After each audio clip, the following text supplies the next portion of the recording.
guys, and welcome to Beginner's Guide. I just thought I might as well do some recording.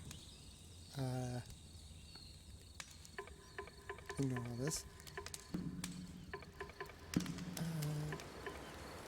Yeah.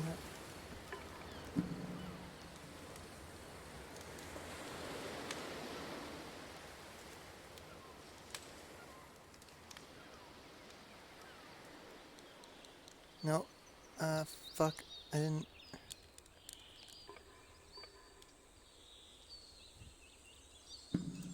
I might have messed something up. Move forward. What? How do I? What? Okay, move forward. This. Left strafe. Look up. What's it? Oh, left. Interact menu select. I guess this. Back of menu. Pause. Chat option 1. What the? This.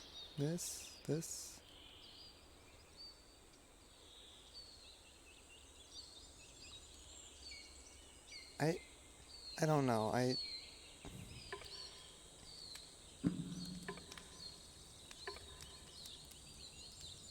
Okay, I'm just gonna calibrate the button one more time. Sorry about that. Okay, well, here we go.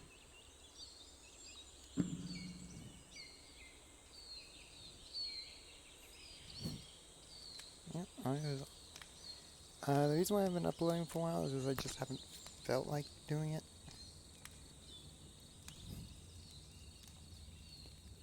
I guess. Hi there. Thank you very much for playing The Beginner's Guide. My name is Davey Reedon. I wrote The Stanley Parable, and while that game tells a pretty absurd story, today I'm going to tell you about a series of events that happened between 2008 and 2011. We're going to look at the games made by a friend of mine named Coda.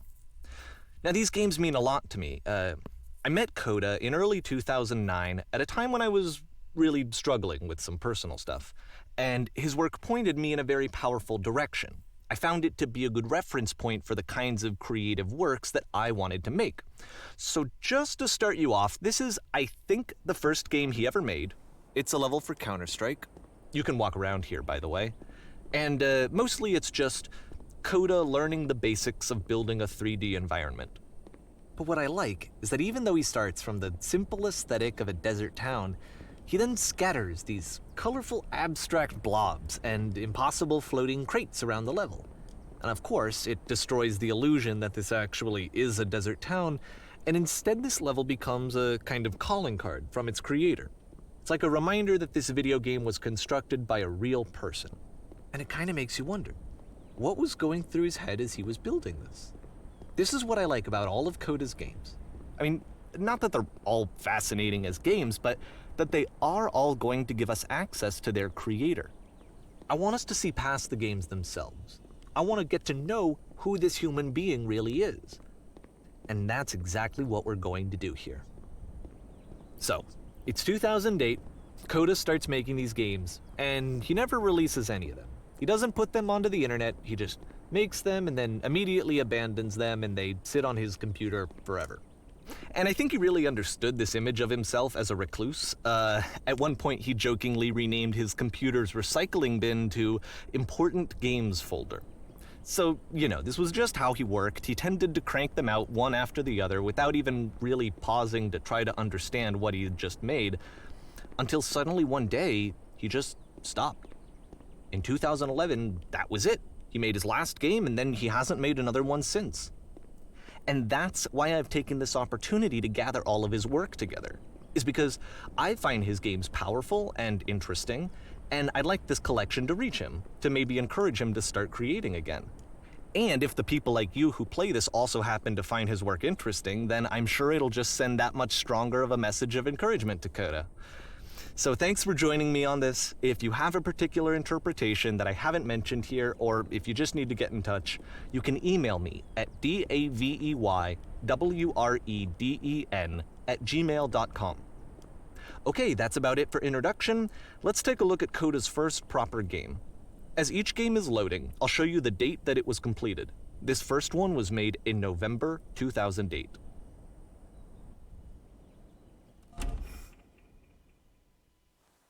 Okay. So yeah, this is a completely blind playthrough of this. I have no idea what I'm in for. I didn't even know this was like a compilation of like different games. So... Warning. Whisper machine active. Shift to structure imminent. This game is called Escape from Whisper, and it's one of the more generic games you'll see from Coda. Oh, I said apparently the X button, which is what I said to the interact, is shoot, it's so weird.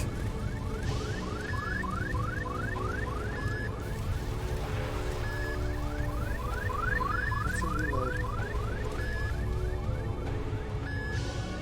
Security call breached.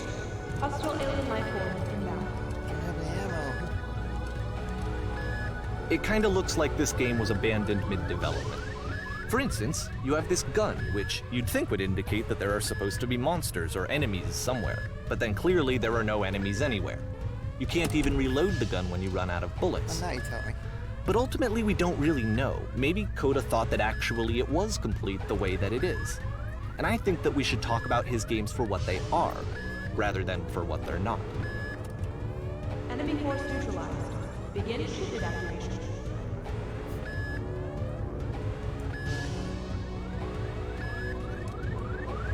I love how you can see the bottom of the universe from this room.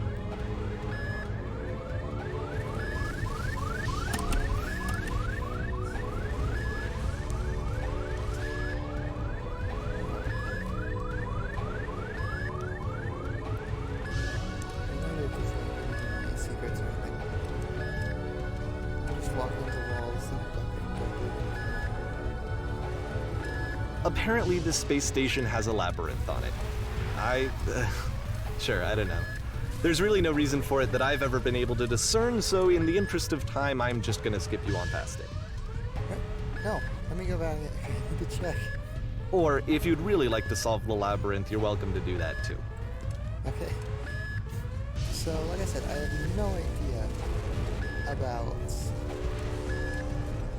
game. Like, I saw that it was made by the same guy who made Stanley Parable, and I was like, cool, I'll check it out. And then like it got on sale. I picked it up. Here we are. So I figured myself to be nice and doing things there, I guess. So I think the next game. Well, it's like I have a capture card when I'm on the airport. So I'm gonna have the Switch games. But at some point I'm gonna be doing the because I know I said before, like I'll be finishing up the Henry Stickmin thing. But also I don't want to do that right now. But the thing is, I also want to do the There Is No Game. Wrong dimension. So I think I'll be doing that at some point. Also, I have the entire Lucha trilogy. So hopefully I can do that at some point. I've been putting it off for a while. But I did want to do this. I think the main reason I was putting off the Lucha trilogy is because the first game doesn't have any controller support. And I find the controller, yeah. Well, I just find it that easily with the controller than with the keyboard. Because with the keyboard, it's like leaning in and stuff. With the controller, I just lean back and relax on that. Okay, this is the part that's interesting. The game has this narrative about the Whisper machine and how it has to be turned off, and then you get to the engine room. Hey, you there, in the engine room. You could save us all. That beam is powering the Whisper machine. disrupt it by introducing a great enough heat signature. If your body could stop the beam. It's so much to ask, but for all of our lives, would you do it? Could you give yourself? I mean, I don't have much of a choice. Let me pause here for a second. What you just experienced, stepping into the beam and then dying, is probably what Coda had initially intended when he was developing this level. But when he first compiles and plays it, something goes wrong. There's a bug somewhere. And this is what happens instead.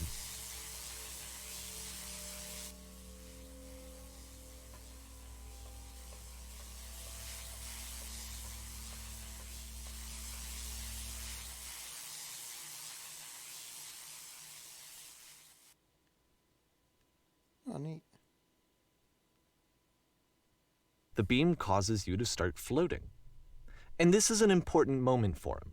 Because yes, this is technically a glitch, but Coda identifies something human about it, like how small it makes you feel in the face of this larger chaotic system. Or this floating could be the afterlife, a peaceful place, juxtaposed against all of the hysteria that you've just had to traverse. I don't even know. I have no idea what he was thinking, but what's clear is that after making this, something lodges itself in his brain. He wants to do more of these really weird and experimental designs. So he stops work on this and moves on to a stream of tiny little games that go in all sorts of directions. Let's go ahead and take a look at the first game he made after leaving this one behind.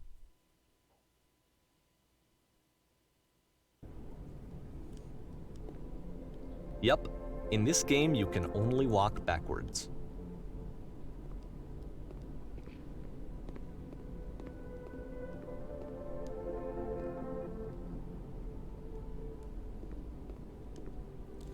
Oh dear.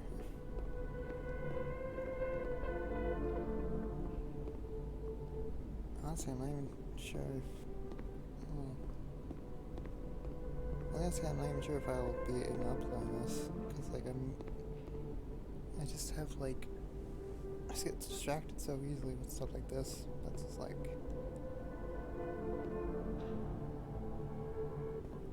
Yeah, well, I think I will.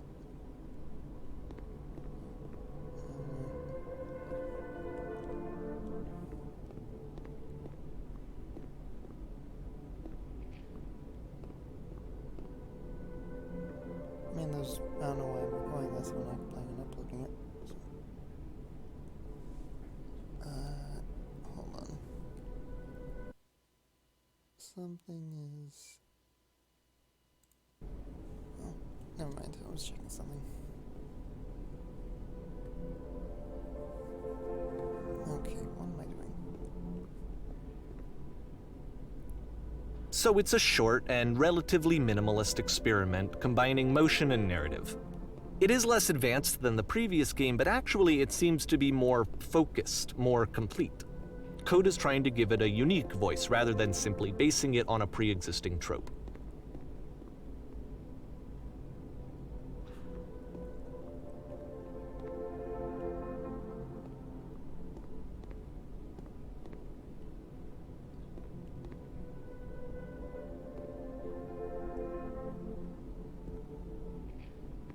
It's a short little thought, it says what it wants to say, and then it ends. Didn't need anything more than that. Which to me is why it works, because it gets out quick. Okay, next one. I mean, another reason I've been too busy is because I've been busy with other games and games I wouldn't really record. But now that I have a capture card coming in, hopefully I can make a lot more videos. Because mostly what I'm playing is stuff on Switch. And like, I think I'll upload some like Borderlands playthroughs, some No More Heroes stuff. I think I'll like just go and replay some games that I have with the new capture card. Hopefully that will go well. And this is like one of those like $130 capture cards, like where it's like 60 FPS and stuff. I didn't want it to like buy like a $10 one, and then have it be awful. So of course, my microphone isn't really that good to begin with, so I don't know why I don't get any money from anything involving YouTube. So I don't know why I'm like splurging on recording stuff. And that's it. Okay, the meaning of this game won't be clear just yet. Please be patient with me for a few more games, and I promise you'll see what makes it interesting.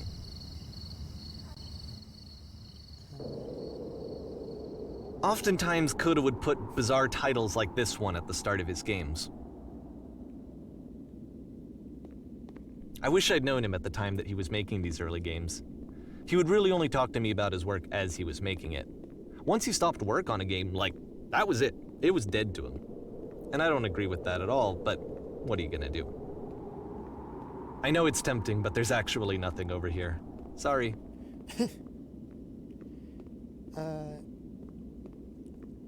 Like we play some of my Switch games that I have.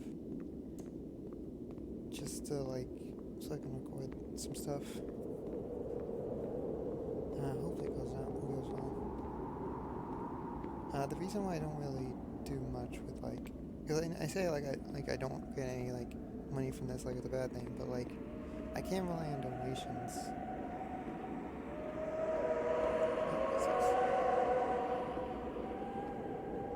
Because I guess I could. I guess I could just put it up soon, but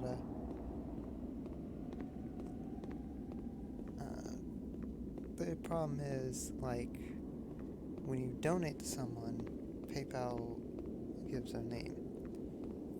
Now I can just have a pseudonym on there, but I'm probably gonna have to clarify that. But I just if there was any other, if there's any other way, I would choose it.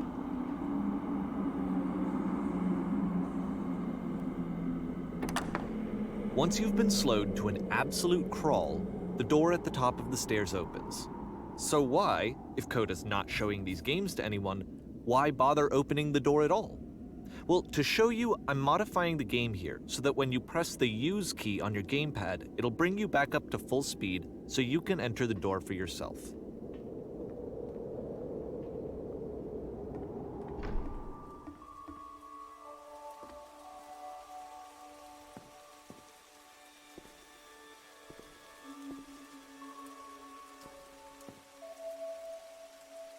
A room that's warm and nice and filled with little ideas for games.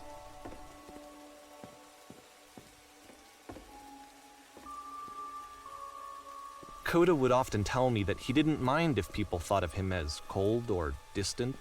He said that he knew that he was actually a vibrant and compassionate person, but that it takes time to really see that. It can be a very slow climb to get there. Plus, even though my sub count has been rising, I don't expect really anyone to watch these. Just Coda doesn't really expect anyone that plays games, so... Difference is, a bunch of people are playing the beginner's guide. No one's really I don't think really anyone pays attention to what I make, but I don't care. As long as I get some enjoyment out of it. It's not like I'm making any money off these, so...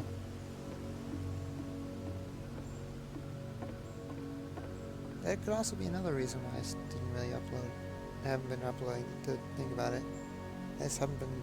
when I say I don't feel like it, it's because I don't feel like it. I don't have any fans or anything to an obligation towards. The more popular channels. And I haven't really been wanting to record anything. Even though I have a giant library of different games I could get content off of.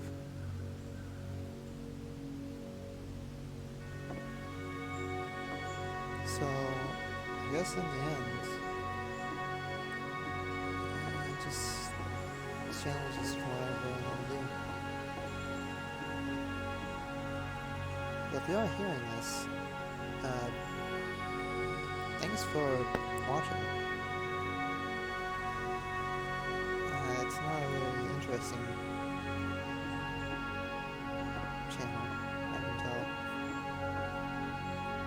people do things way better. But I just don't think I really care that much, to be honest. I mean, there's always going to be a part of me that cares. Like, no matter what you do, you're always going to have that thought in the back of your mind. Why bother do this? There's probably a bunch of people who do things better. But if you get enjoyment out of it, why care about that? Because if you like doing it, and it's not hurting anybody, and you enjoy it, why not do it?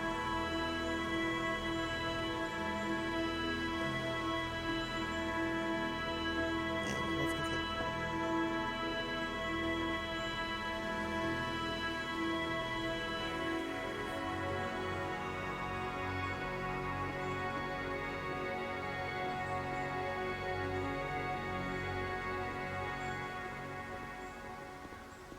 Well, this is new for Coda. It's an actual puzzle. Go ahead and see if you can solve it.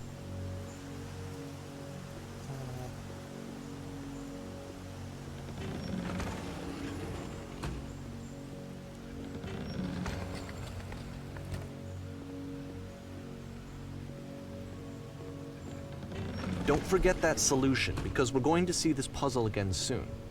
We're going to see it a lot.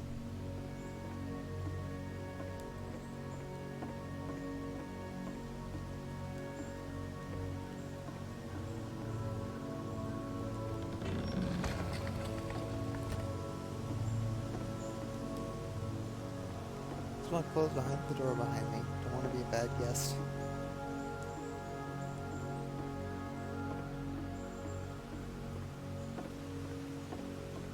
But I do like how he adorned that one door with a switch.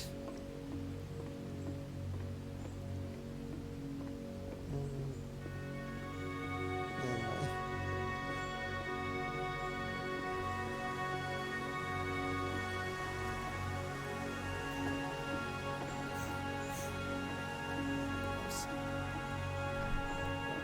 So that seems to be it, right?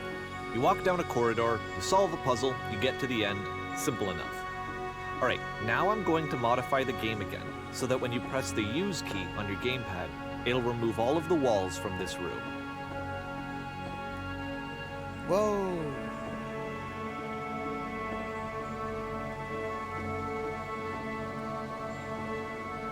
How about that? There was more to it than we had any way of knowing.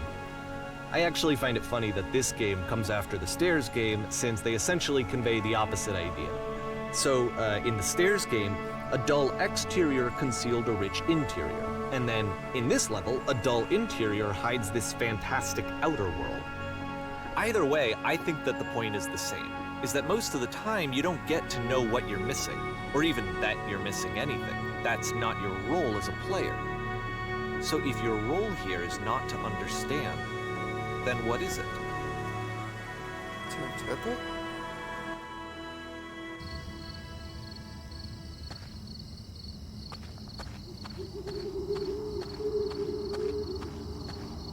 Aha! So, this, combined with the entering game from earlier, tells us that Coda believes his games are connected somehow. It could even be that the Stairs game and the puzzle game are literally connected in between this and the entering game. There's a bigger picture that all of his games are meant to play a role in, some larger meaning that we won't be able to grasp until we've seen all of them. And once we have, we can step back and start to understand what exactly that bigger picture is.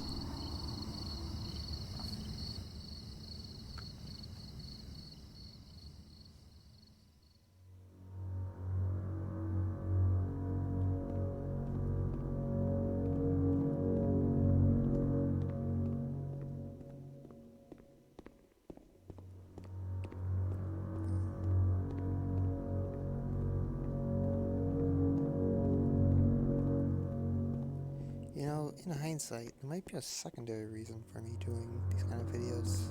I guess it's just like being known. Because when you do something and a lot of people take notice of it, you're known. Like a mod or a game, people know your username at least. And I've always had the Let's talk about video game development for a second. Every video game runs on what's called an engine, which determines what the game can and cannot do. So in other words, the engine is a set of tools for game development. To make all of these games, Coda is using an engine called Source. Like all engines, Source has certain things that it does well, and it has certain things that it does poorly. One of the things that it does very well is boxy linear corridors. That's why so many of Coda's games are set in these large, flat, empty rooms, is just because he's working with what the engine does well.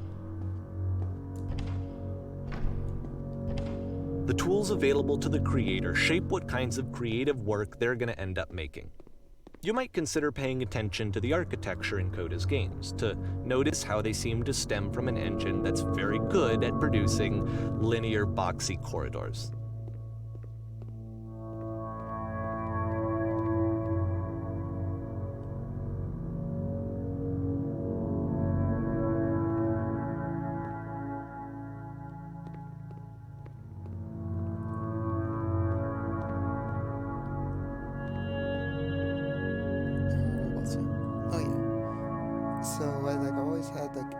The drive to have that kind of happen to me. But I'm not really artistic that much. I can't draw that well. I'm not good at coding. I'm not able to do mods, like even for Friday Night Funkin' or something like that. The only thing I can really do is videos, and even then they're not good. And you might be saying, like, oh, you could always focus on something to, like, and do that to express stuff. But I've never been really good with, like, sitting down and trying to learn something. I always get, like, sidetracked. Even with, like, videos, the only thing I can do are halfway decent. So maybe one day, but I'm not counting on it. I'm nearing 100 subs though, so maybe more people will take notice. But who knows?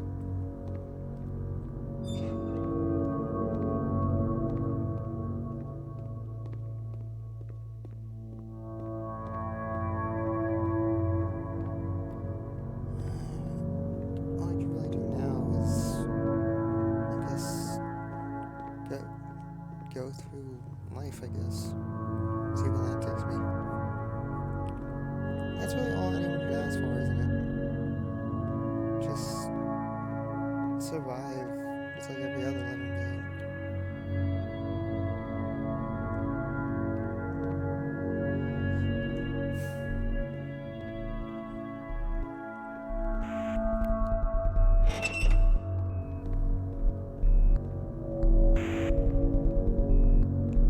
I mean, I don't, like, if you're watching this.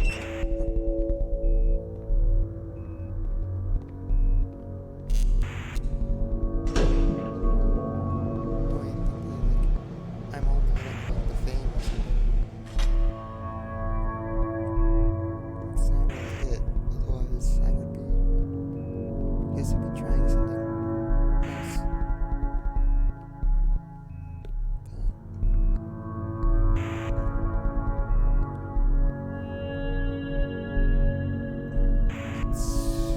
It's just something. It's hard to put into words, I guess, or you just can't find the words. This prison, funny enough, in Coda's original design, the doors stayed shut for a full hour before letting you go. If you don't mind, I think we're gonna say that. This is something that he and I used to argue about a lot. You know, whether a game ought to actually be playable, whether it means anything if no one can get through it. And I would always defend that, you know, all this work goes into the game, why not make it playable and accessible? And so we just got into heated arguments over it, and there was one time that after one of these conversations, he went home, and a day or two later, he sent me a zip file entitled Playable Games that was full of hundreds of individual games, each of which was just an empty box that you walked around in and nothing else. Believe me, I played every single one of those just to find out if there was like a gag hidden somewhere. There wasn't.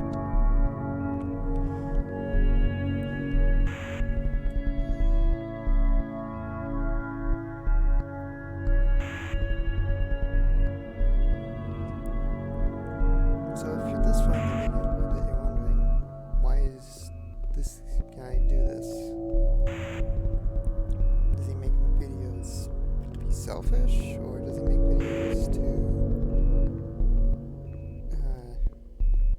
enjoy himself? Is it because he's like narcissistic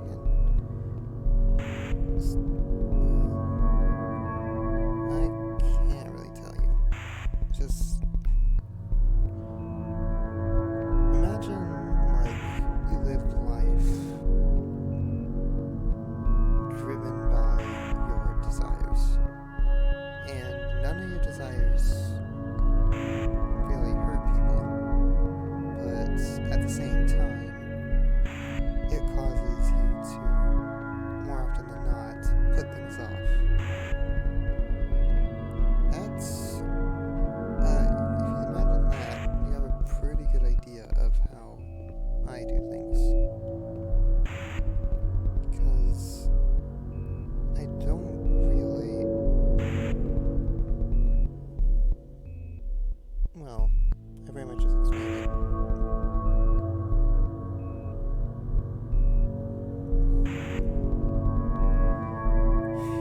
And I guess part of that involves not having the concentration to put up with like hard work or something like that. But I don't know. Maybe I'm just talking bullshit and none of this is actually true to me. Or maybe I'm saying something true and just have to dig through the lies that even I'm not sure. Sorry if you're watching this. I think I rambled on. It's probably because of how silent it is.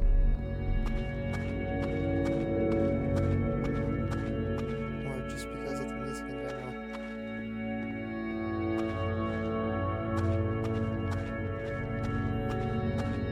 It's the puzzle again, with the exact same solution as the last time.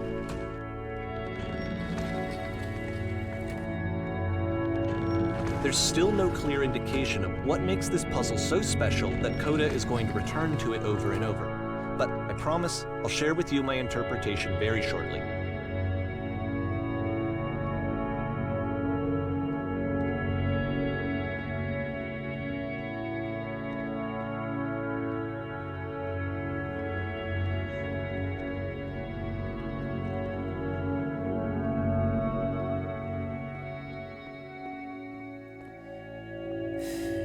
Actually, another reason is because I'm not very good with, like, even with videos, I'm not very good with it.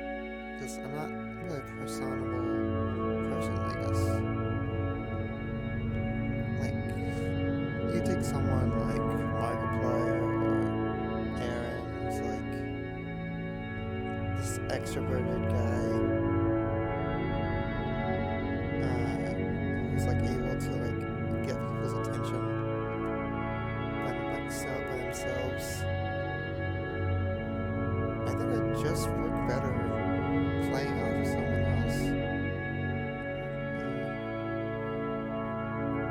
And I just never have anyone to do that with. Who knows?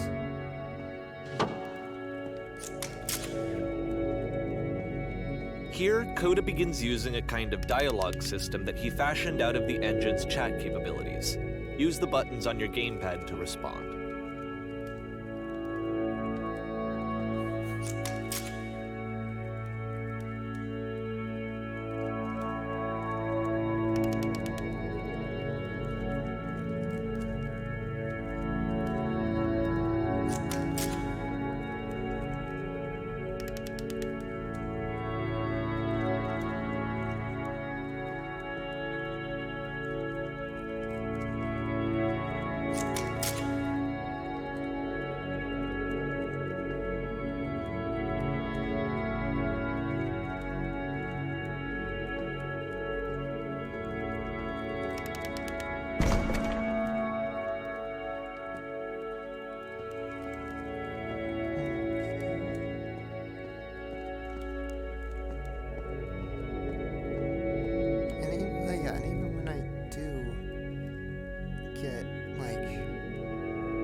Personable or something. It just ends up like this, just me rambling on around a random thing. Which is the first thing that comes to my mind. It ends up as boring as what I'm talking about is very interesting.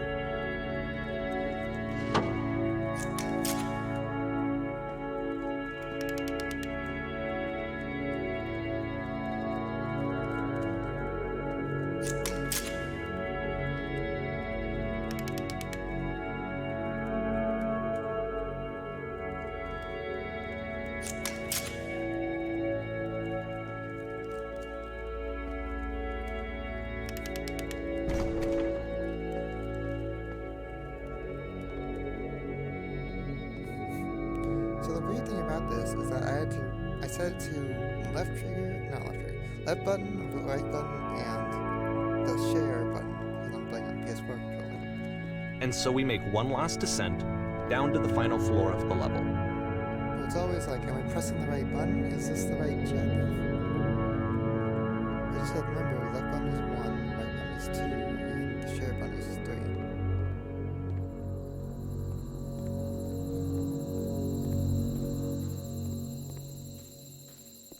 It's a lamppost. Okay, I can't tell you quite why, but for some reason, Coda fixates on this lamppost. It's going to appear at the end of every single one of his games from here on out. I'll tell you what I think. I think that up to this point, he's been making really strange and abstract games with no clear purpose, and maybe you can only float around in that headspace for so long. Because now he wants something to hold on to. He wants a reference point. He wants the work to be leading to something. He wants a destination, which is what this lamppost is. It's a destination. We're going to see it in the work as well. His games are just going to become a lot more cohesive, a lot more fully developed, with more of a clear idea behind them.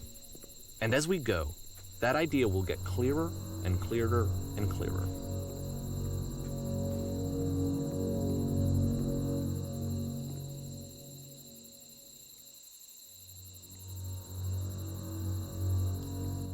End, there's always at least one technical issue, so I'm not even sure if anything I say even gets through. I guess it just depends.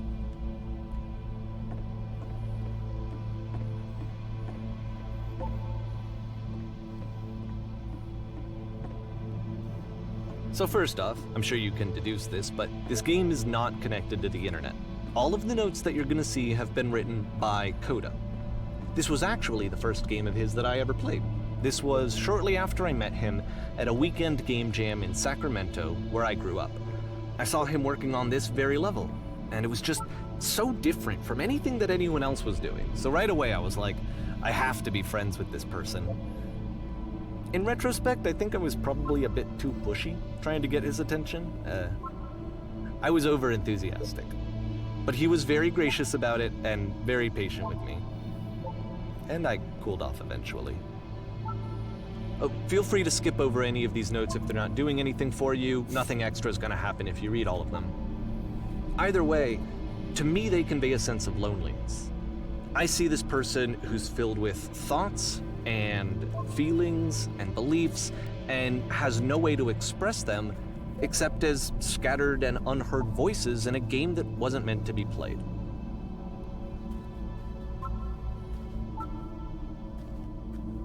But it's ironic, isn't it, that in playing this game and seeing how alone Coda often felt, that we get to know him better and actually kind of connect with him. And I have to be honest with you, this idea is really seductive to me.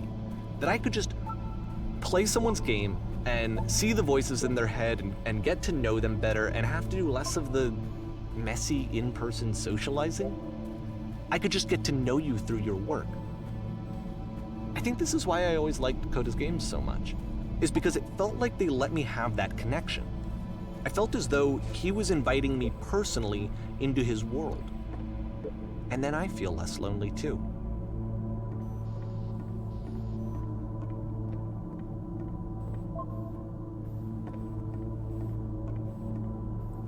Yeah, and I guess... I wonder if this guy does the same, where he just like rambles on, like, about a topic or something. Same as, I don't know. He probably has like a script or something he's reading off of. Meanwhile, I'm just like saying the first thing that comes to mind, just to fill the void. Because if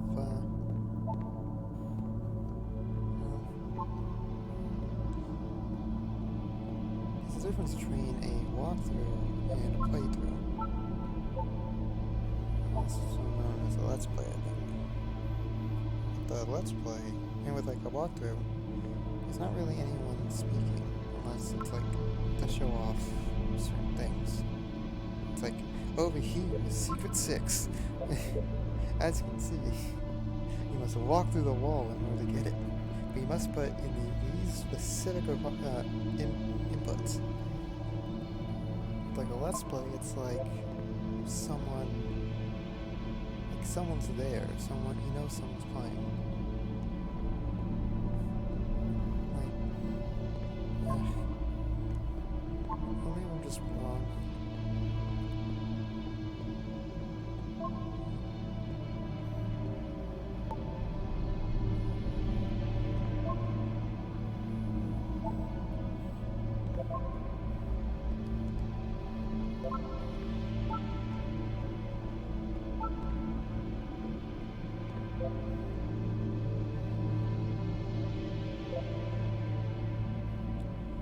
Well, that makes one of us. I'll just help as I can.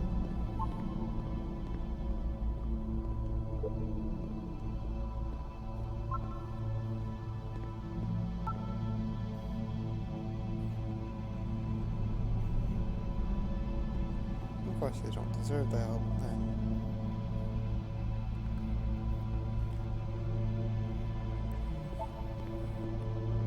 I feel like these are personal attacks.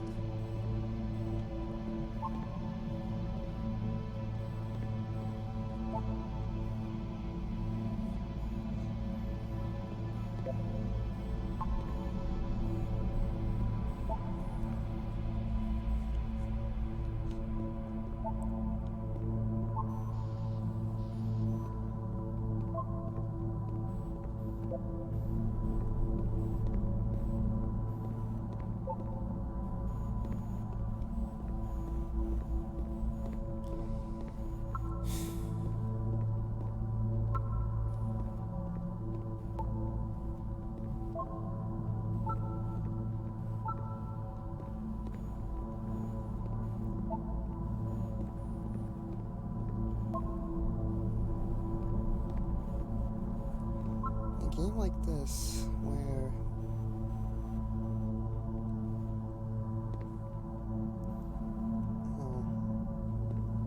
makes you wonder about what and about what. I'm not sure. But in like a video where you need to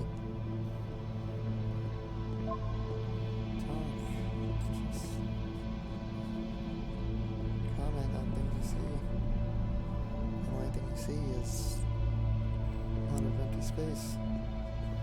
Oh, I'm not dissing it by any means. It's probably why I prefer to stream over a cord, because like when you stream, there's always a chance that someone's gonna join the chat. And when someone joins, and you don't need to make that much of an effort to like speak. They're just like, okay, I'll just wait for someone to like join the chat, and if someone joins the chat, and they ask a question or something, I can just respond to that.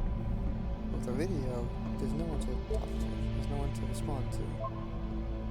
It's just you.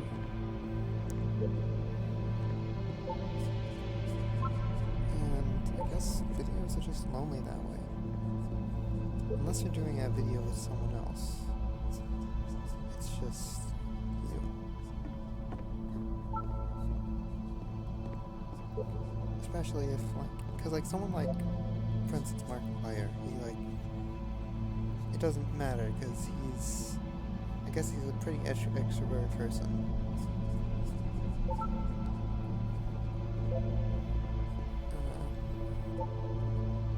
So he can just have a natural charm. I think Jacksonite is he does mostly tends to do streams or scripted videos, so he's able to do that.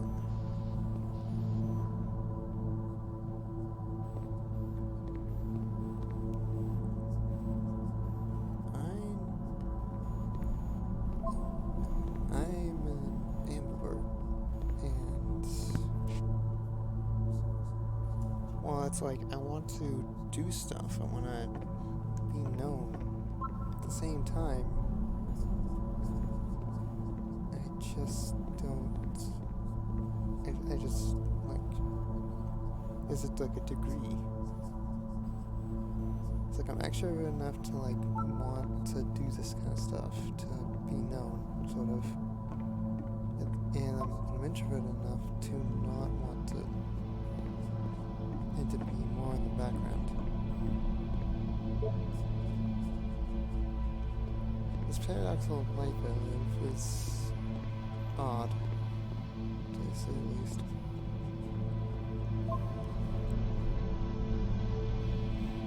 I'm just bringing questions.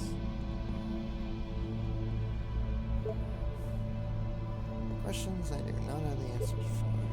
That's why we theorize, ladies and gentlemen.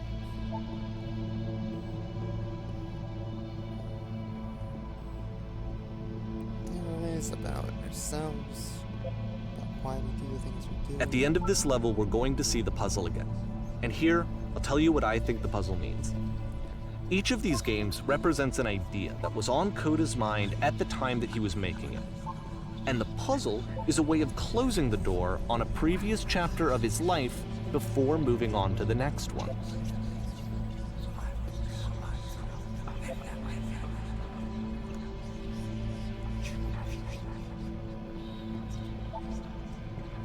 In each of his games, after exploring a theme that, he might find difficult, Coda can then place this puzzle that he knows has a reliable solution.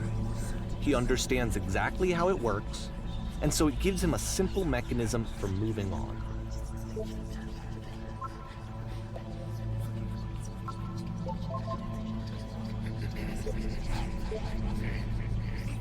And because there's this dark area between the doors, a space between spaces, before you move on, you get to pause. Just for a moment, a few seconds to reflect on and let go of the events that led you here. To step back and connect the pieces together. To grasp at that elusive bigger picture.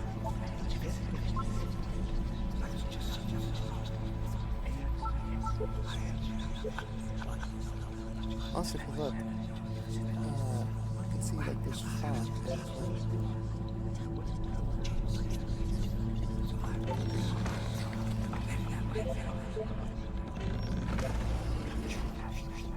Every door is open.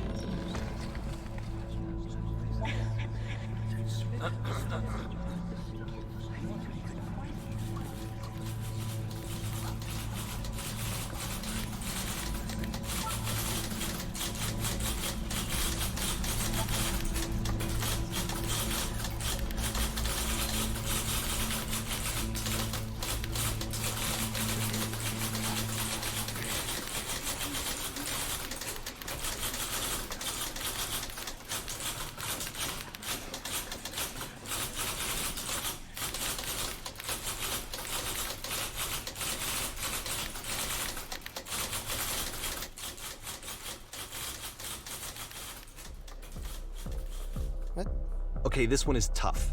It's gonna kinda just spin its own wheels for a few minutes. Hang with it. What? Hold on. Is this allowed to be? Is this? Am I allowed to to show this one on video in particular? Oh yeah, and that kind of stuff is why I am hesitant to like stream Witcher rather than record it, because I know there's like sex scenes in like at least the third one. So I'm very hesitant to stream even the first one, let alone the third one. And the fact that I'd rather stream than record is another reason why I've been just not doing anything with the Witcher series that I have.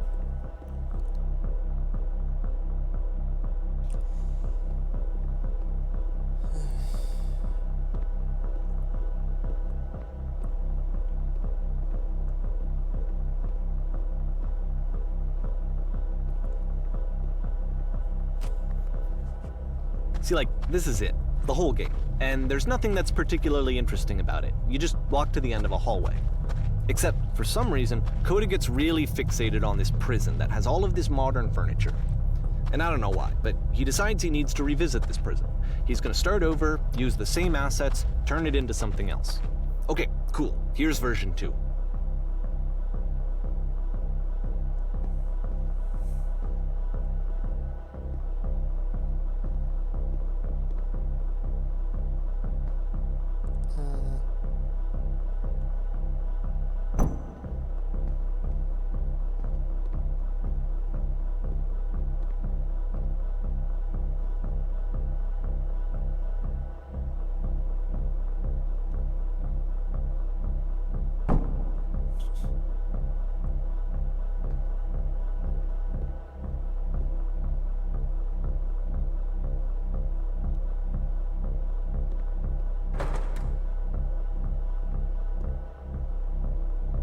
You have a table.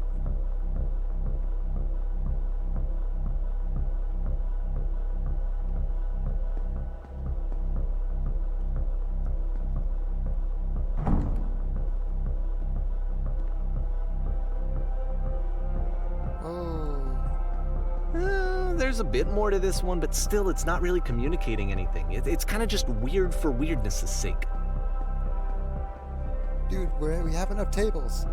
We have enough tables. So okay, he throws it out and starts over. This time he comes at the prison idea from a different direction.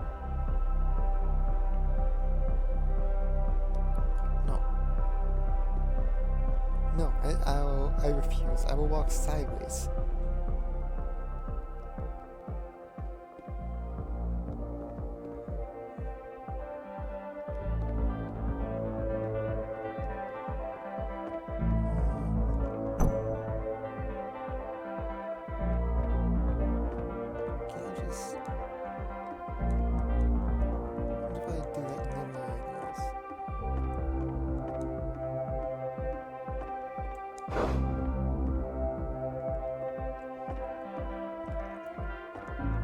Also, nothing about these 3 dots. Like, I've seen this I saw this a number of times.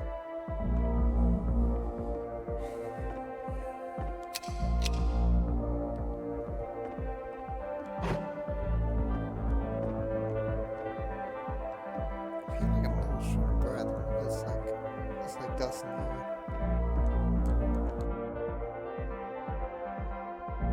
I'm meeting my coughs, so touch the shelves. What shelves? Oh, these shelves.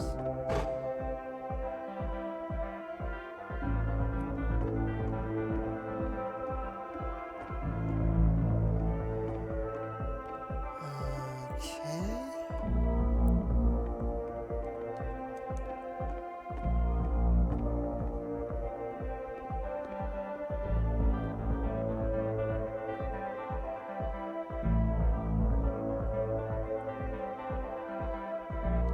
And of course, now the table is gone and you can't begin the chain of events to escape.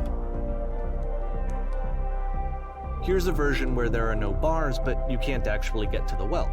And then a version where the inside of the prison is the outside and the outside is the inside.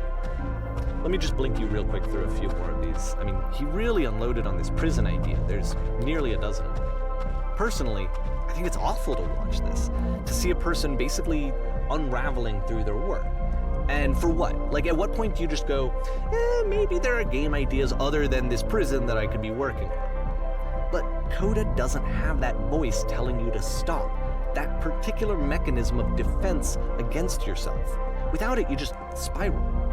And so he keeps going and going and going and going and going, and then he hits on something. And he likes it. And that's it. He's done. He stops making prisons. This is the very last version of the prison game that he created. And the reason I think it works is that the prison is not actually in it. But, I mean, he says it like a bad thing, but if you do something over and over with different results, because like Insanity is doing the same thing over and over, expecting different results. This is doing different things over and over, and seeing how those results play out. And if you, and he, like what he saw seemed to be like spiraling out of control. What I saw was, because I guess this is an example of different interpretation. What I saw in reference to this was like, this guy was doing a bunch of different, like, types, or however it's called. Just different modifications to the same design. And seeing how they fit. And when he touched, and apparently this is the one he finally touched upon that he liked.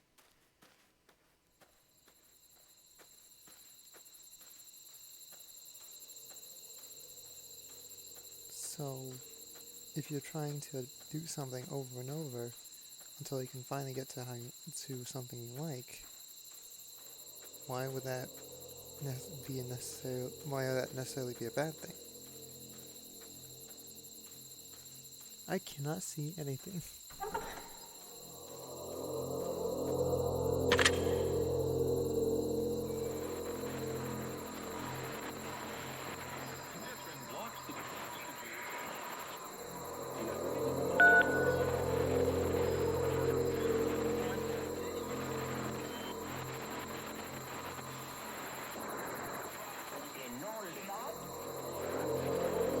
It's a conversation.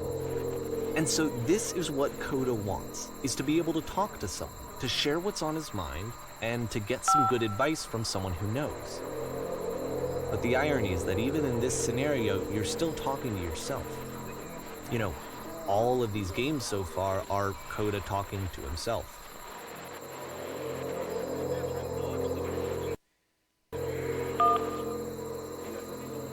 Hold on, why is there an option to skip this level? It's not like this is difficult.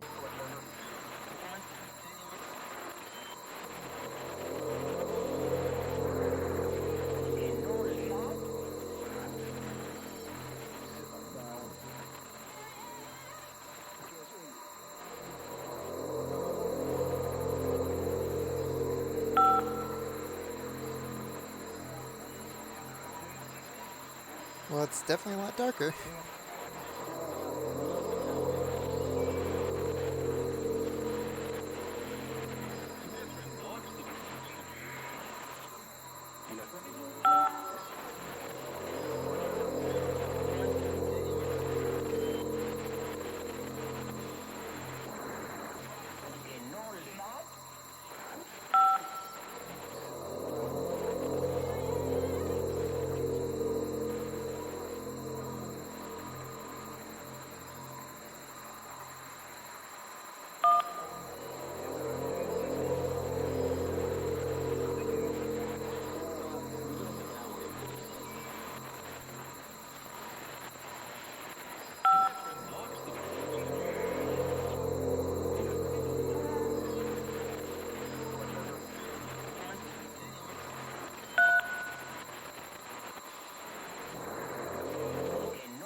I can see why he considers this a fitting conclusion to the prison games.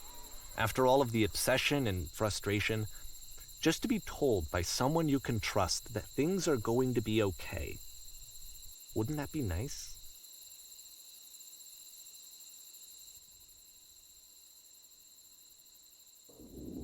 So what would it look like if Coda wanted to make a game about talking to someone other than himself?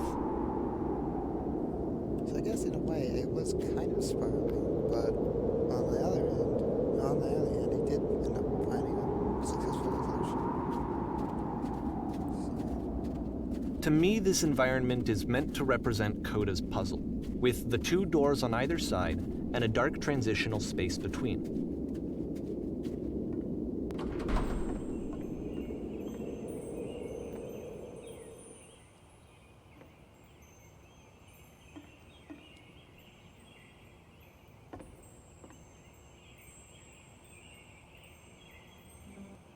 You'll notice that the quality of the art is a step up from previous games, including this new and improved chat system, which he started using from this point on. From here on out, he begins putting much more effort into the visual polish of his work, and this particular game took 2 months to create as a result.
Yes, this is also a clean. Have someone else do it for me.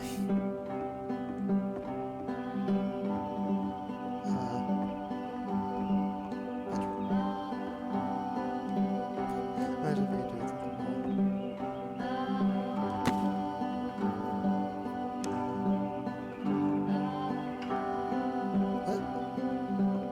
After the intense set of prison games, this house cleaning level almost feels like cleansing. It's the moment after a particularly difficult or traumatic experience where you just need to let it sit and digest inside of you, and eventually cohere into something meaningful.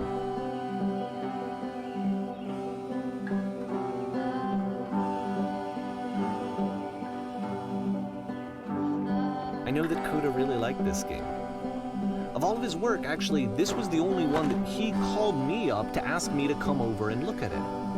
This was during a period of a few months where he was like grossly happy all the time, just walked around with a constant smile on his face.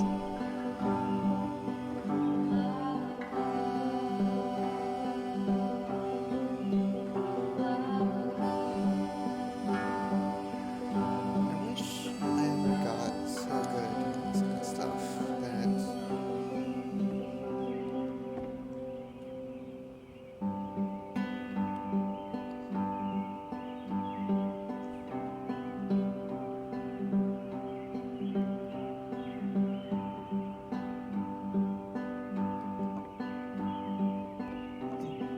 that I could do it as just a pastime.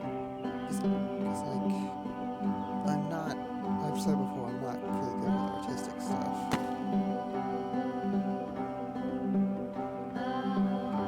I'm glad he made this. I'm glad he found some peace.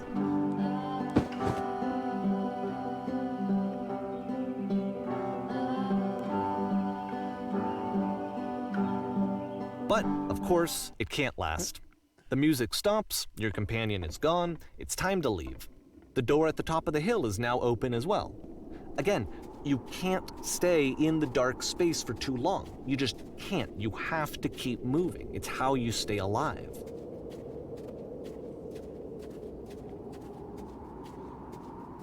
Like, you really underestimate how talented you have to be in order to do something like this. Because, like, when you've already mastered it, like with drawing or gaming, or just like making games, you forget that in order to do something like this, it requires a lot of time and effort. Like, you might enjoy that time and effort, but it's still a lot of time and effort. It's something that I guess a lot of people take for granted, because when you're consuming that media, you're doing just that. You normally don't think a lot about it. You're just playing through the game and getting through it. And when you're doing something like this, you just make it, and you don't really think about how talented you have to be to do something like this. Then you look in the middle of it. You take a step back and look at it through another lens, I guess. And see, just like, even the crappiest games were still made. They still took time and effort. And I can't do something like that. Not to my knowledge. And I guess that helps give me more of an insight about how good you have to be to just do something like this, even if there's not much to it. Anyway, let's continue. Which is the whole point of the puzzle doors, right? That sooner or later you have to pick up and move. I really thought that was the point of it.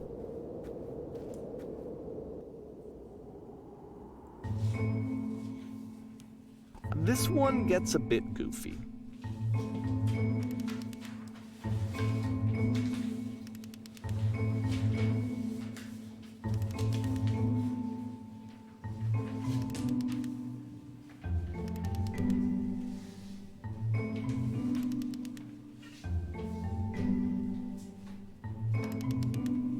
Wait, hold on.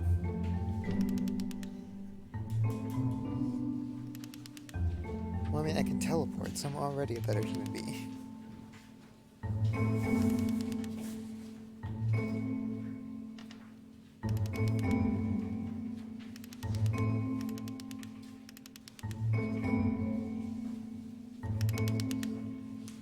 Dude, I can teleport.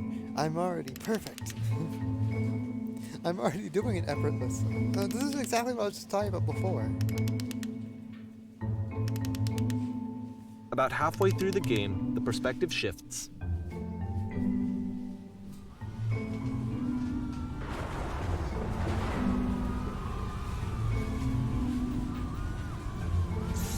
And you play as the teacher.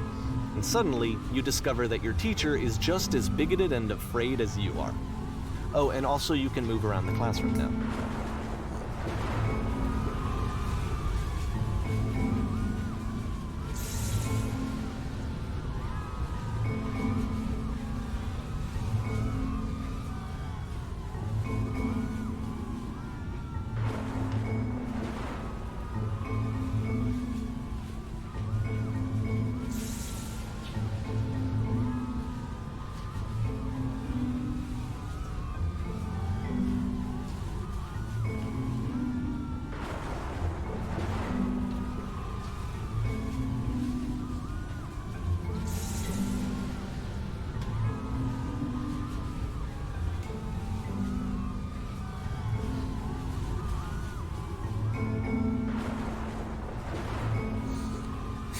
Holy shit, you guys, something is coming out of the back of the room. Look out.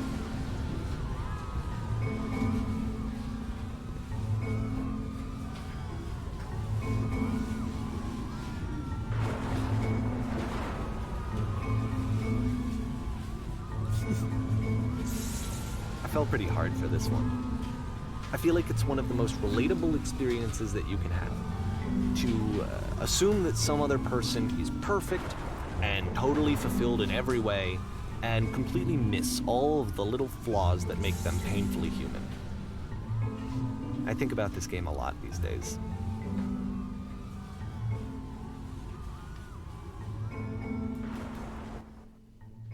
Like, it's very relatable to what I was talking about before. This one took a lot longer than all the others for Coda to make. It was 4 months between this and the last one. That's twice as long as it took him to make any other game before this, and it's not like it's particularly complex, so I remember I found that a little strange at the time. Where it's like, I was saying, I can't, like, because I'm kind of, I guess, envious of people that can do stuff like this without much effort. Or, well, they put in a lot of effort, but do something like this, like, so consistently, and they just know. I am stuck. No!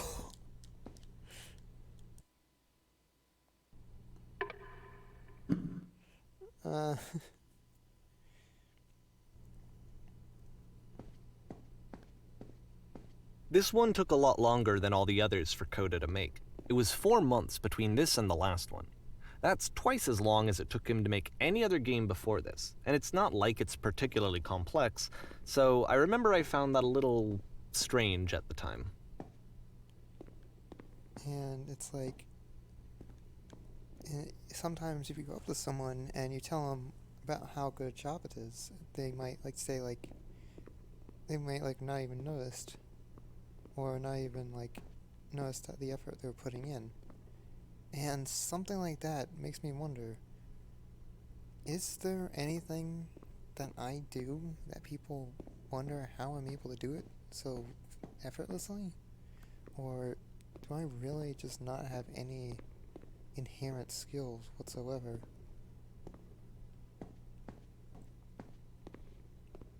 Because,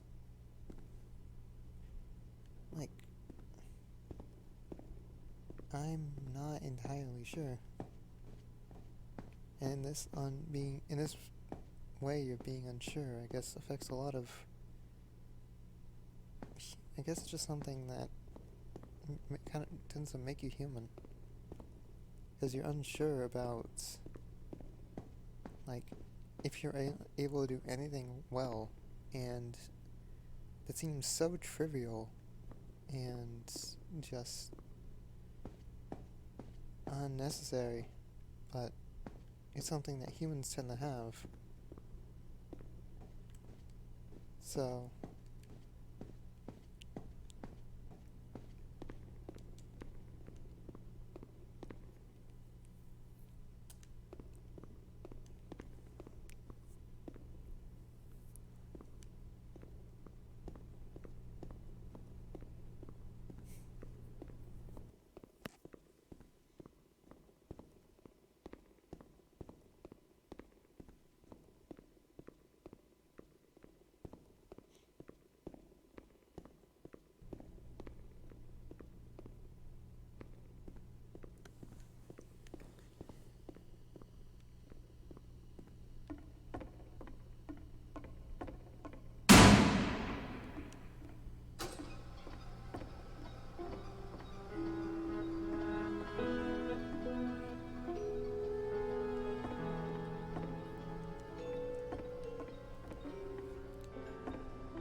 what wall? Oh.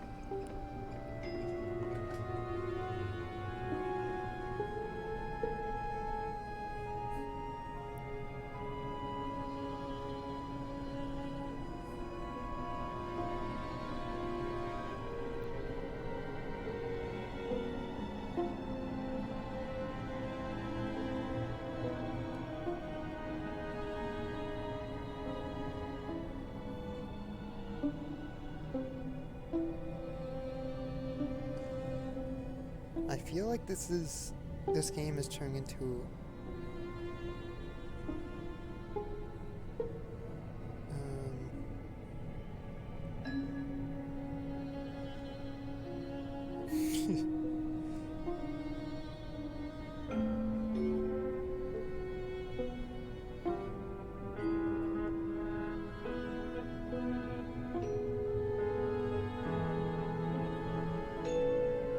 it's turned into like a weird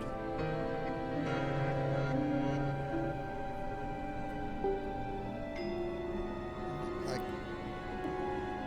I know this is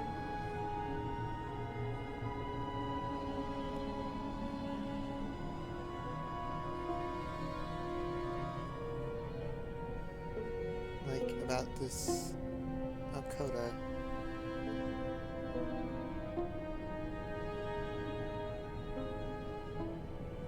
But it's kind of relatable.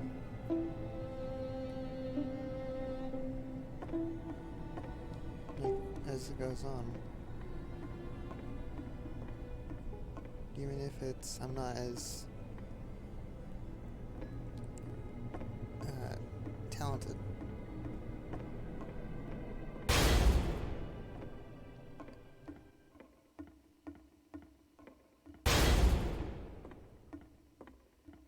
The game ends with this eerie premonition of what's going to happen next in Coda's life. The solution to social anxiety, to fears of having to perform and having to chase success, the answer for Coda is to withdraw, to hide himself away. Which is what leads to scenarios like the stairs that slowed you down several games ago, where it just becomes harder and harder to access Coda's inner landscape because he keeps retreating. He just keeps backing away from possible connections to anyone other than himself. And to be honest, I didn't consider it very healthy when I first played this game. You know, it looked to me like he was trying to justify the idea of just disconnecting yourself from the world. And that wasn't what I wanted for him or for his games. Because I feel like a lot of his games are inviting me to connect with this person, to bring him closer. But what can you do? After this, Coda went off and took another 5 months to make a new game.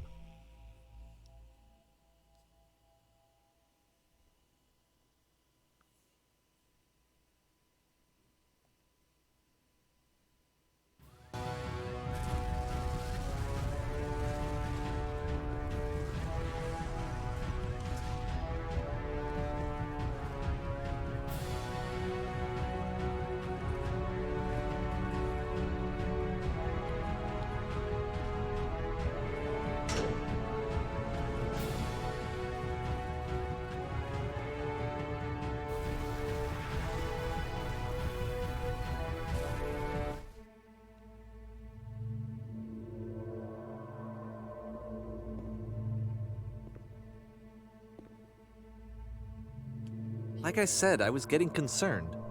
First off, he's never been this explicit in his work about exactly what he's thinking. So where's that coming from? But then even weirder, his work has potentially stopped being an outlet for him. Not like he's having trouble iterating on ideas, but he literally just can't think of new ideas anymore. And in person, he was being a lot more distant than usual. Like, you know how sometimes a person will just deflect anything that you say in order to keep themselves disconnected all the time? It was that kind of thing. Here was the point in my relationship with Coda where I really started to wonder if he needed my help in some way. His games are going to get more desperate from here on out. After this game, it's almost 6 months before he finishes something new.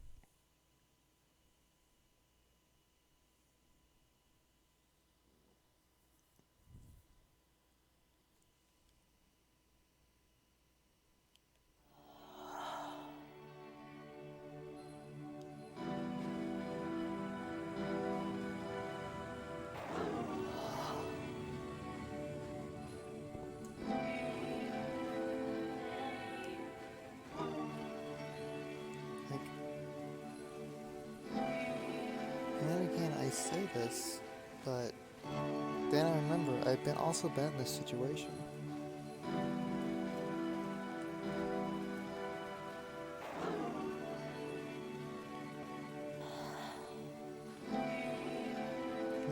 It's like I just don't have anything left. I just feel drained. Like no ideas left, and no motivation to go on.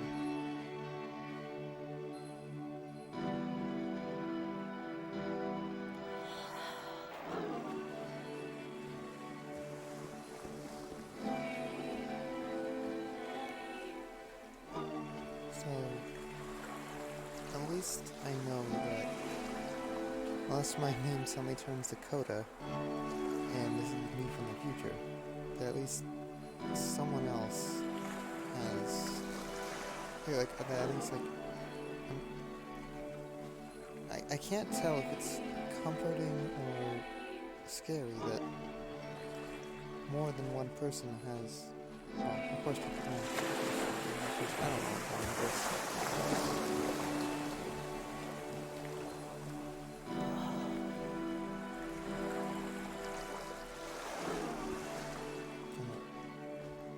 If the last game featured Coda talking explicitly about his creative frustrations, this one turns it up to 11.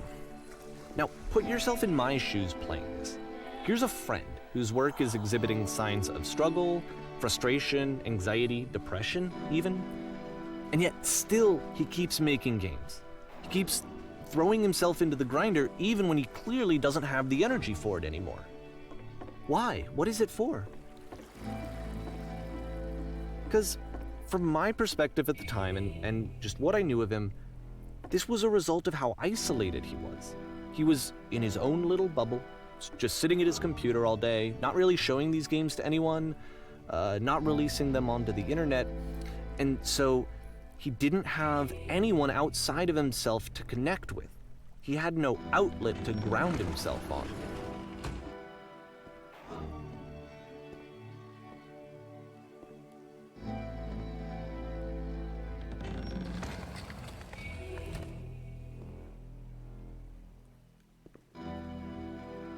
Wow, okay.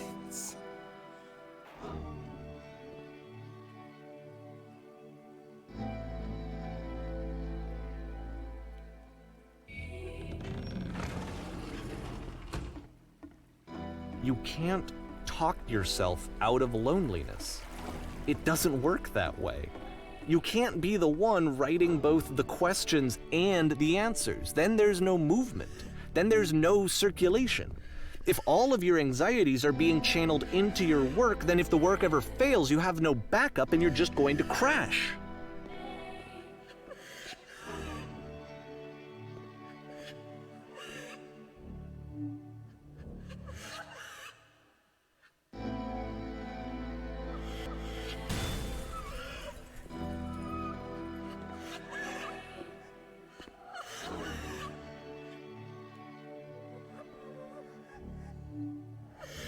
So I guess.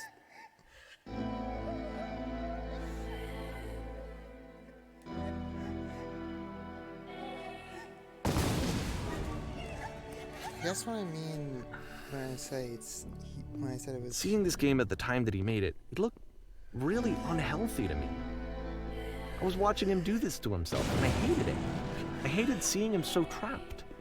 It's like, video games are not worth this amount of suffering.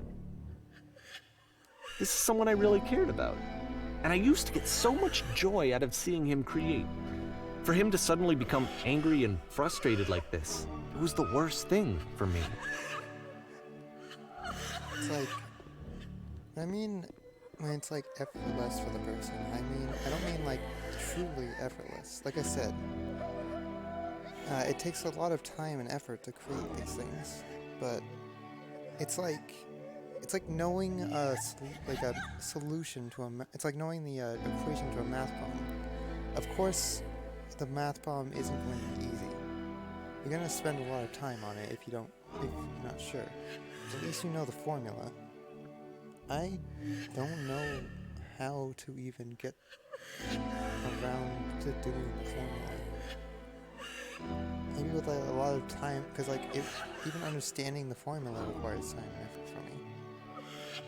Not saying I'm slow or anything, I'm just saying it's like I just don't have the experience to even comprehend the formula.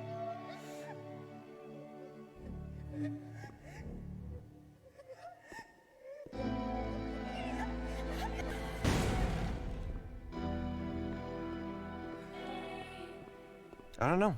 This is what I felt at the time. I don't know how else to explain it. I wanted it to stop more than anything. I had never felt so rotten. I just I needed more than I had ever needed anything for this to stop.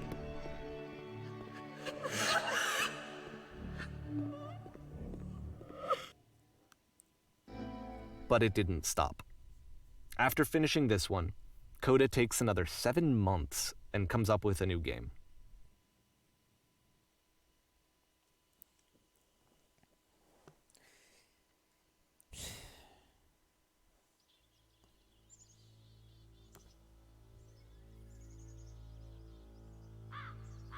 I wonder if he was trying to express himself by creating all these games, even if he didn't want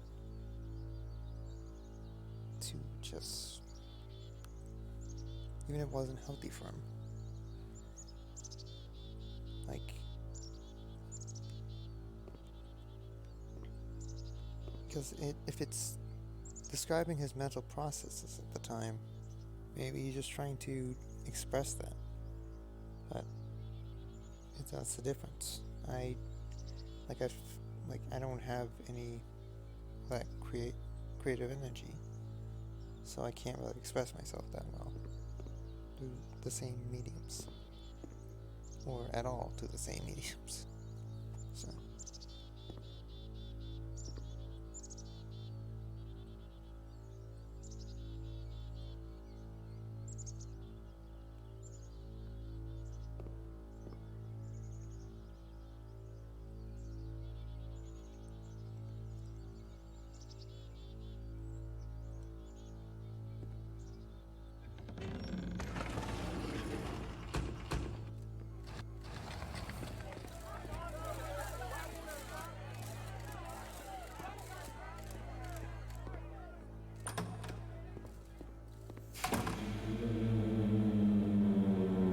And of course, it's the machine.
This brings up the dilemma. Is it better to have people destroy you or the things you create? Because the things you create are things you've left behind for people that know you. But if they destroy you, you still have the things left behind, but that person no longer gets to continue.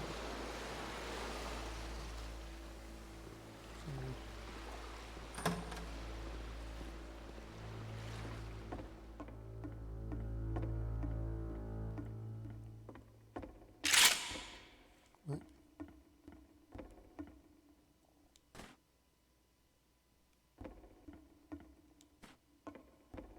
Oh.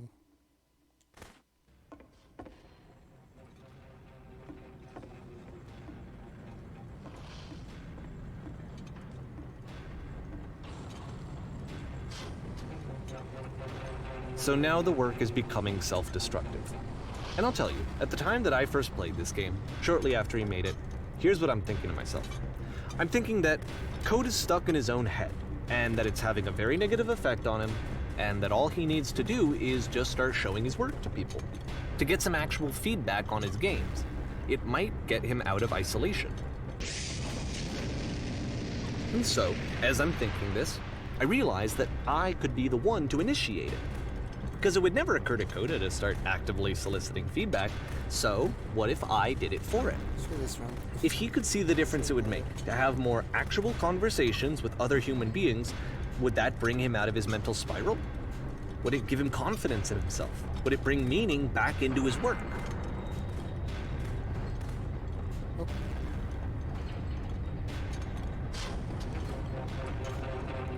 See, as in, like, there's still the collision, so it's not really destroying anything. Except for the typewriters, which are actually weird. But it's just painting the walls white. See? It's not destroying it at all. It's just painting it. Color you can't see past, but new color nonetheless.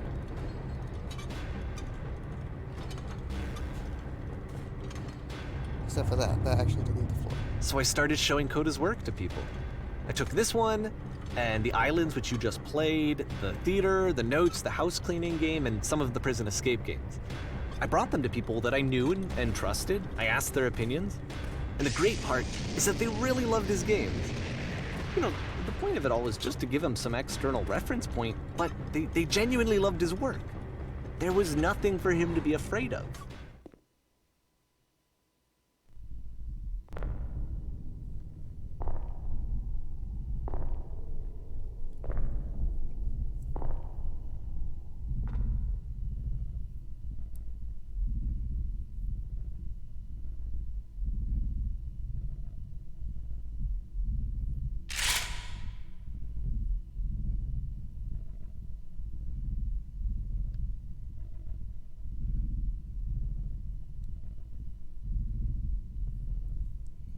Thing is there a way to not do this?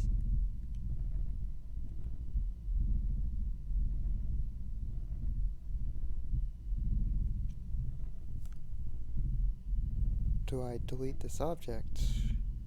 Or can I do something else?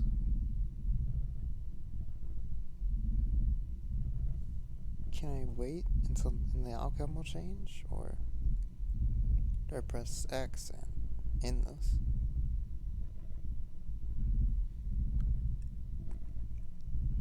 Oh, I don't really have a choice now, do I? I'm just given the illusion of a choice. Can you see why I felt like this was the right thing to do?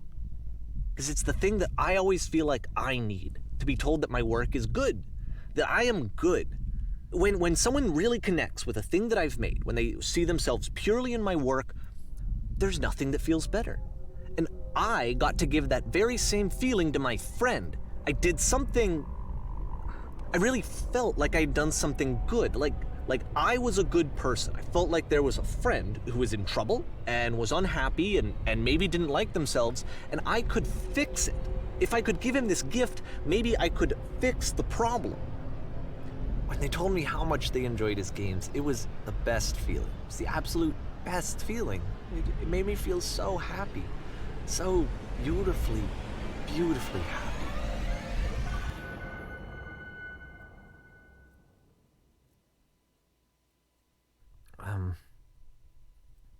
So anyway, Coda finishes this game, and then really he just kind of takes off for a while.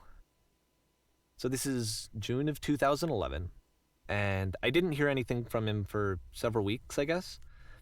And so out of nowhere, one day I get an email, and it's got a private link to a new game of Coda's. This one is called The Tower, and to my knowledge, it's the last game that Coda ever made. So let's take a look.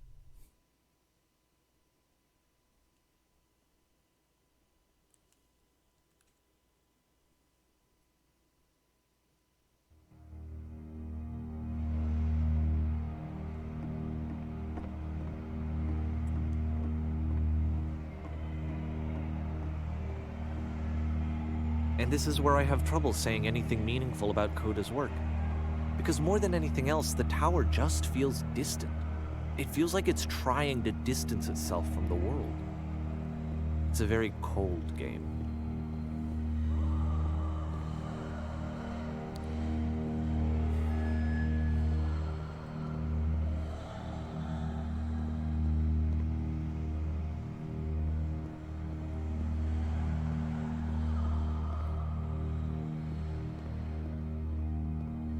This room actually has a maze in it.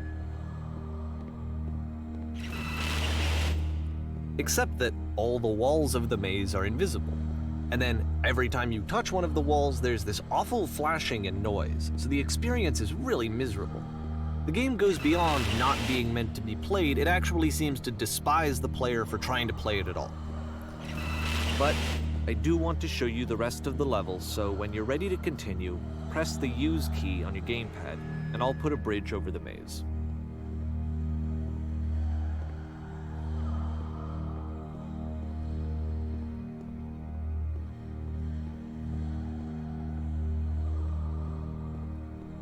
And to be fair, it's not like this is the first game that's needed some modification to be playable. Like the house cleaning game. You know, that one used to actually loop the cleaning chores and you just cleaned a house forever. I had to cut it off so that you could exit the house and the game would actually end. But that game had an idea that it was actually trying to communicate.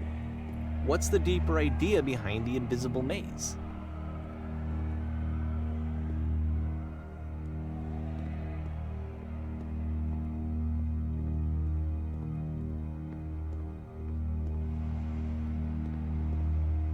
The only way past this challenge is to randomly guess the 6-digit code. Like the invisible maze, it's frustrating to me, because it's the opposite of everything else that Coda has made. It doesn't encourage thought or engagement. It doesn't ask anything of me, except a lot of my time. If I could have reached him during this time, then maybe I could have asked him, but I couldn't. I still don't really understand why this is here. I'll put the code on the ground for you here, though, so that we can move on.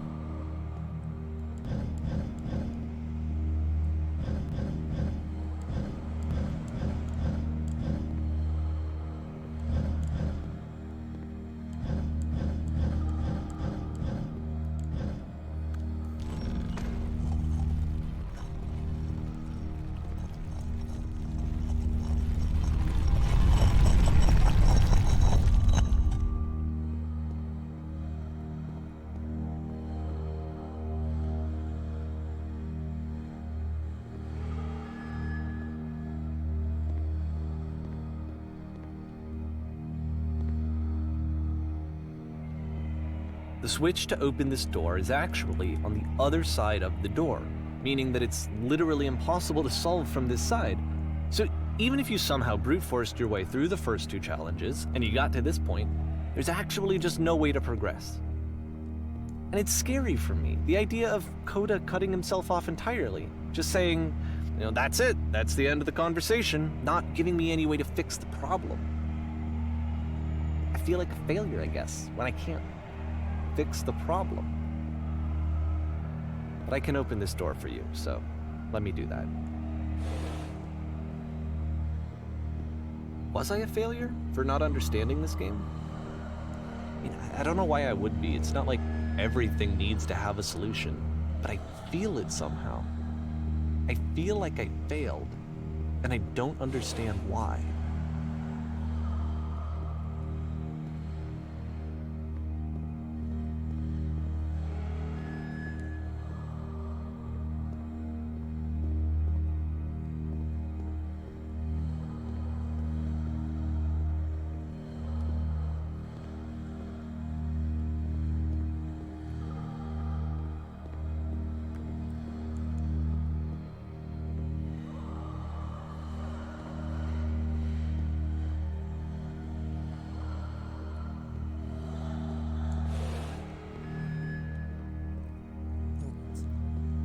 It's so dark, I can't really see much.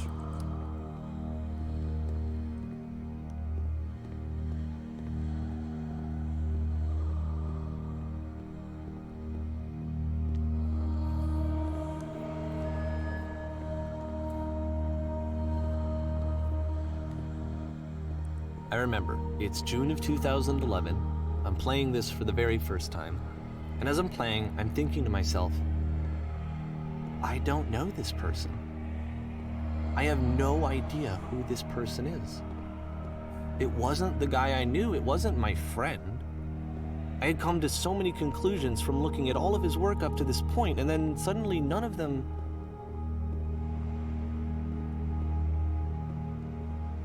I had been trying to, though. That was the thing. For years, I was trying to get to know him, to understand who he actually was and what he stood for. I asked him so many times to please just tell me what his games mean to him. I asked him please to tell me what the 3 dots mean. And he wouldn't. So there it is, 3 dots.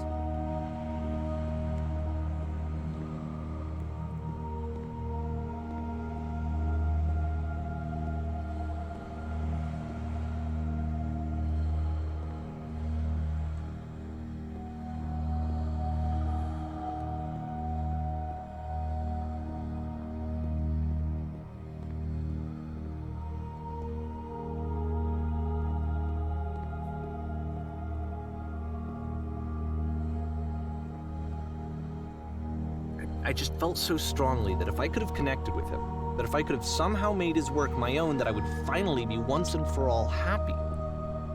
It was that I needed to see myself in someone else.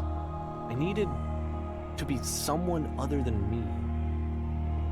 But he stopped and left, and it felt somehow like I had failed.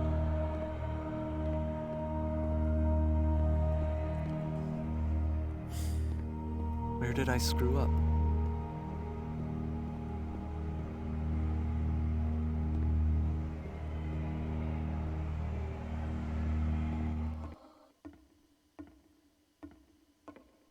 I'm the reason that you stopped making games, aren't I? It's because of what I did. I poisoned it for you.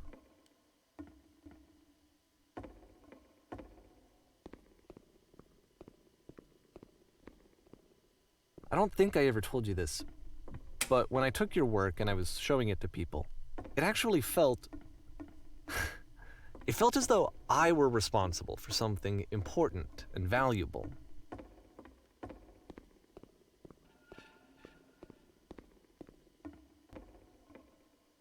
And the people who played them, they treated me like I was important. They really listened and cared about what I had to say. Even though I was showing your work, I felt good about myself. Finally. For a moment, while I had that, I liked myself.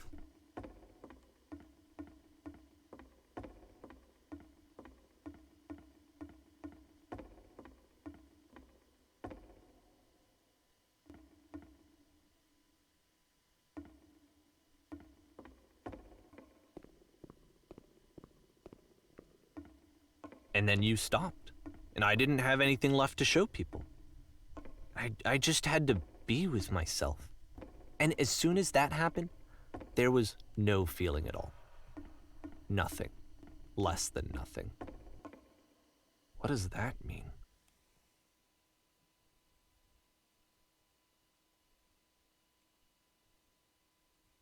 I mean, the road to hell is paved with good intentions.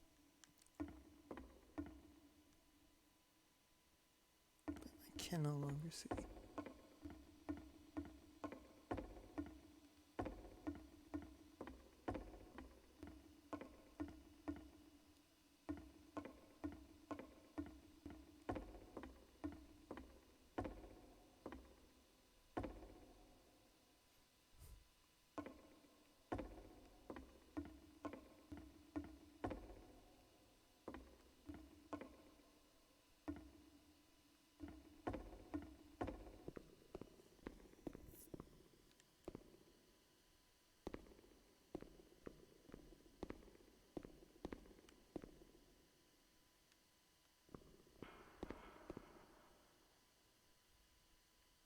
I'm afraid that I did something really stupid because I don't like myself.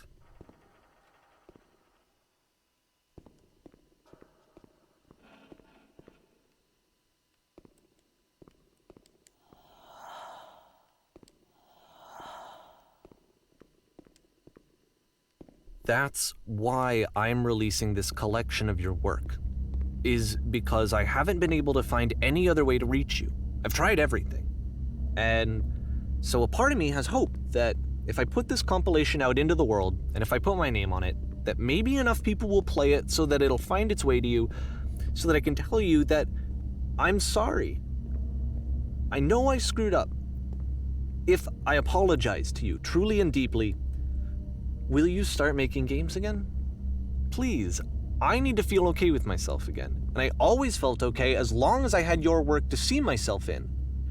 I mean, is something wrong with me?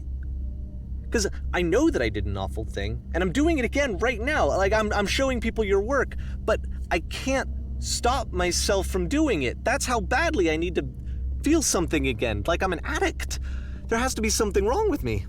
Can I apologize? What if I tell you I was wrong? Will that work? Will that fix it? I don't know. I don't think it will, but there's nothing else that I can do. Just tell me what you want. I'm sorry. I'm sorry. Please, start making games again. Please help me. Please give me some of whatever it is that makes you complete. I want whatever that wholeness is that you just summoned out of nothing and you put into your work. You were complete in some way that I never was. And I want to know I want to know how to be a good person. I want to know how not to hate myself. Please. I'm fading, and all I want is to know that I'm going to be okay.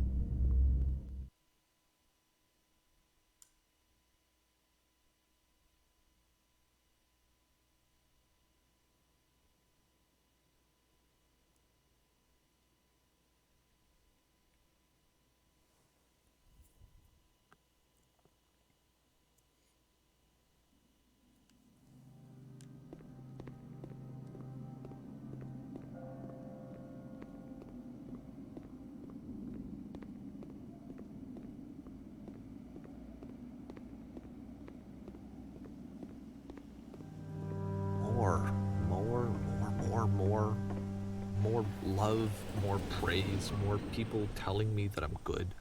Always more. It's like a disease.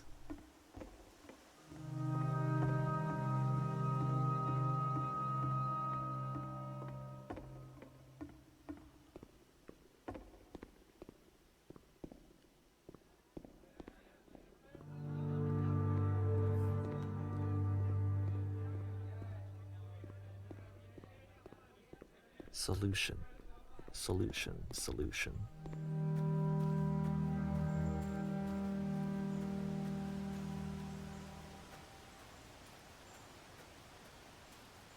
I guess if someone had told me ahead of time that he just really enjoyed making prison games, maybe I wouldn't have thought he was so desperate. I wouldn't have told so many people that he was depressed. Maybe he just likes making prisons.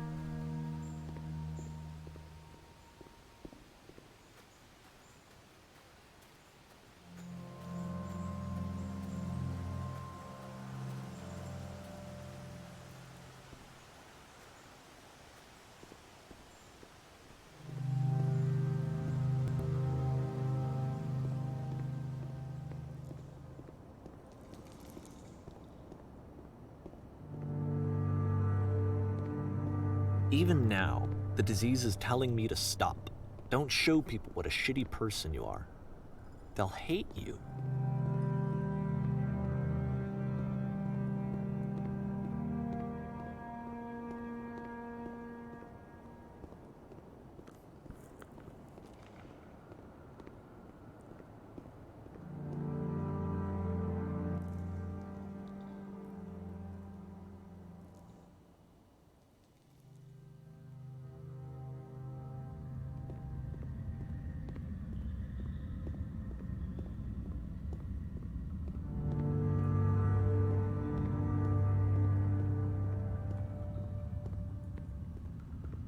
If I knew that my life depended on finding something to be driven by other than validation, what would that even be?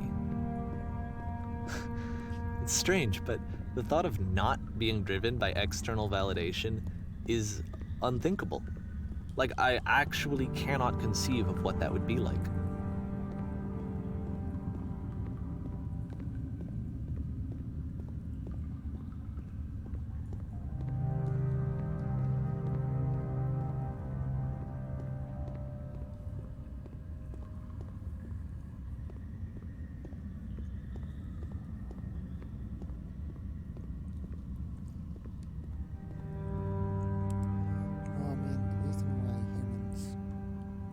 have to be driven by validation so they know what they're doing right and what they're doing wrong. If you release something and some people say it's good, you tend to keep doing that thing. If people say it's bad or wrong, you tend to stop.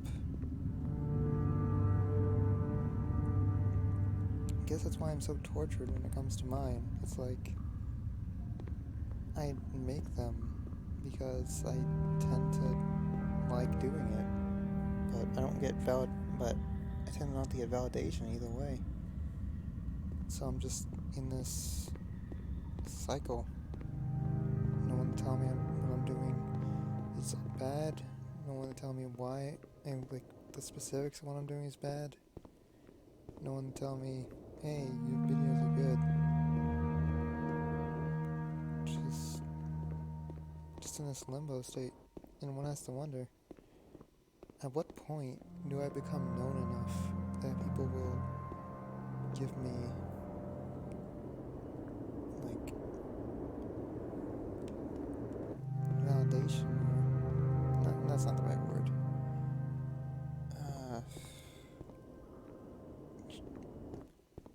Something. I forget the word for it, but it's,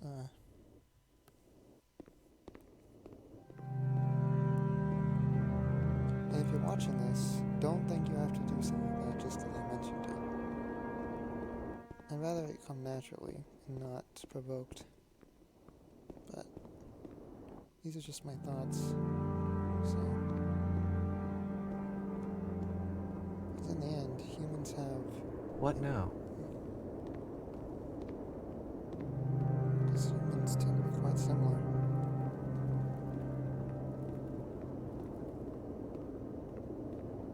Maybe not all humans similar to each other, but... I think I need to go. And I'm sorry, because I know that I said that I would be here and I would walk you through this, but I'm starting to feel like I have a lot of work to do. I have a lot that I need to make up for, and so I'm just gonna... Okay.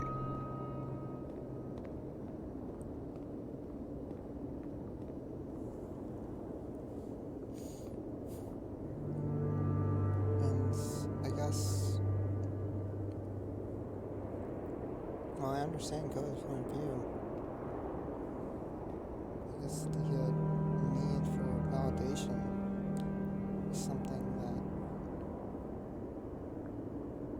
is, I guess, a common thread, I think. Because if he and I feel similar, there has to be more people to feel like that. So,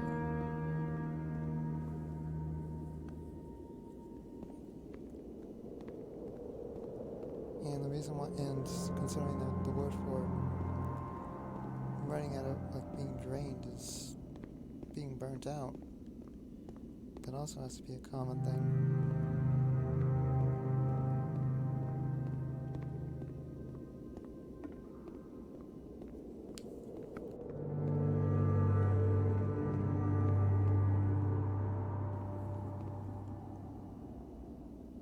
So one has to wonder,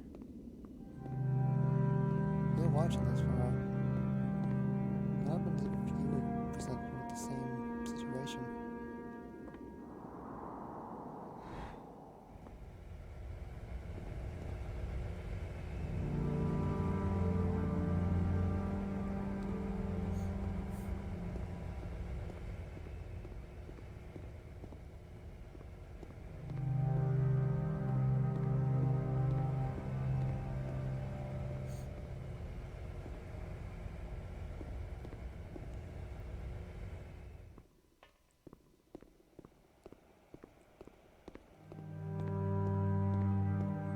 And I mean, like, either way. From either Coda's point of view, Davy's point of view, for your own.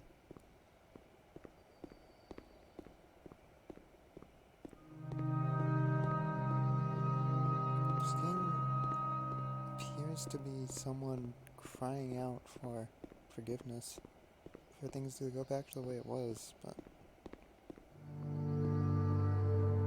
it doesn't always end up like that.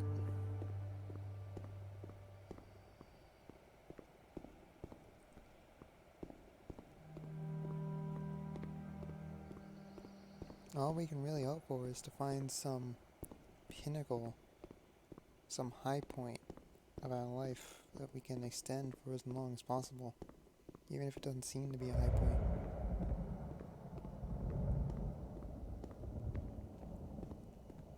But again, I guess considering all the corporations and companies with like CEOs and stuff that want as much money as possible to keep paying off their houses, I guess that's just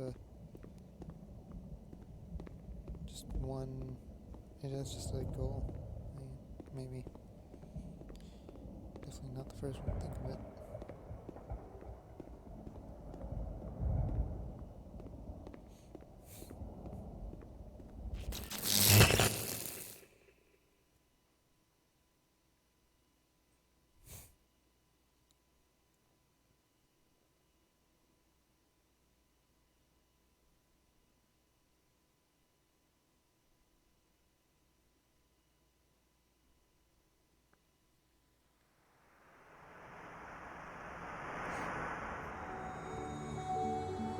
So here we are.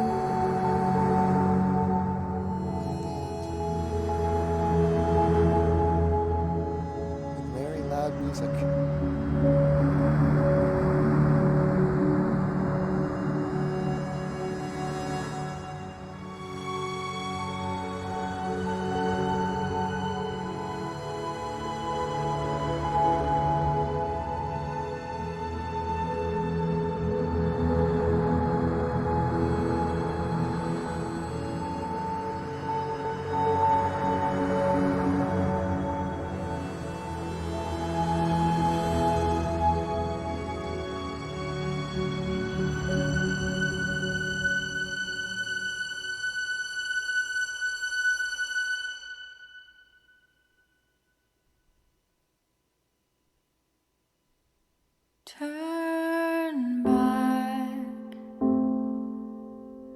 Turn back from this cave.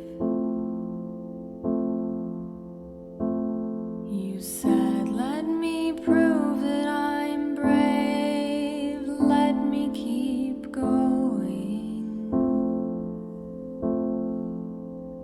But the cave goes for miles and miles and miles,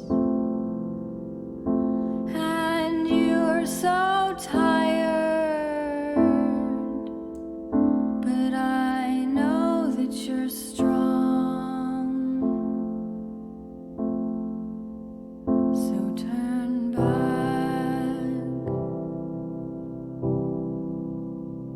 turn back.